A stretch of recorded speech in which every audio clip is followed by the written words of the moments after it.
platform එක සහ mobile app එක ගැන ඇත්තටම ඒක ගොඩක් වැදගත්. මේක දැන් solar power එක generate වෙන විදිහ මේ වෙලාවේ කොච්චර generate වෙනවද? ඒ වගේ ඊට පස්සේ දැන් දවසේ අන්තිමට මෙගාවොට් කීයක් මෙගාවොට් කොච්චර ප්‍රමාණයක් generate වෙලාද? ඒක weekly සතිපතා ගන්න පුළුවන්. මාසපතා කොච්චර generate වෙලා තියෙනවද? ඒ විස්තර අපිට බලා ගන්න පුළුවන්.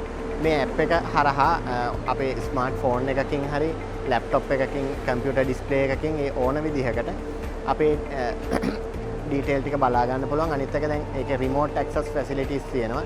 ඒ remote facilities හරහා මොකක් trouble එකක් තිබ්බොත් ඒක shoot කරගන්න remote control facilities ගොඩක් තියෙනවා මේ app එකේ.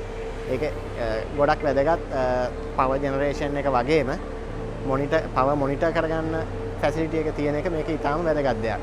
system එකේ තියෙන අනිත් වැදගත්ම දේ තමයි install කරලා තියෙන විදිහට ඒ install කරලා තියෙන layout එකේ panel install කරලා තියෙන layout එකේ විදිහට diagram එකක panel ටික පේනවා. ඒ මොකක් හරි panel එකක trouble එකක් තියෙනවා නම් එතනින් notify කරගන්න පුළුවන්. panel වගේම inverters ඒ install කරලා තියෙන විදිහට ඒ layout එකේ system එකෙන් පෙන්නනවා.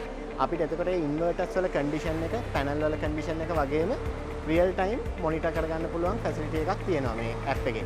මේ වගේ ආයතනයකට පුනර්ජනනීය බලශක්ති විසඳුමක් හඳුන්වා දීම තුළින් JLanka ආයතනය මගින් හඳුන්වා දීලා දැන් අපේ මේ වගේ ආයතනයක විදුලි බිල සෑහෙන අඩු වෙලා තියෙනවා. බහුවිධ ප්‍රවාහන මධ්‍යස්ථානයේ විදිහට අපි බලාපොරොත්තු වෙනවා ඉදිරියේදී අධිතාක්ෂණික මෙවලම් භාවිතා කරන්න. දැන් ඒවට අවශ්‍ය ඉලෙක්ට්‍රිසිටි පවර් එක ඒ හැමදේම සෝලර් එක හරහා අපිට ජෙනරේට් කරගන්න පුළුවන් නිසා ඒක රටක් විදිහට විශාල ජයග්‍රහණයක් කියලා මම හිතන්නේ.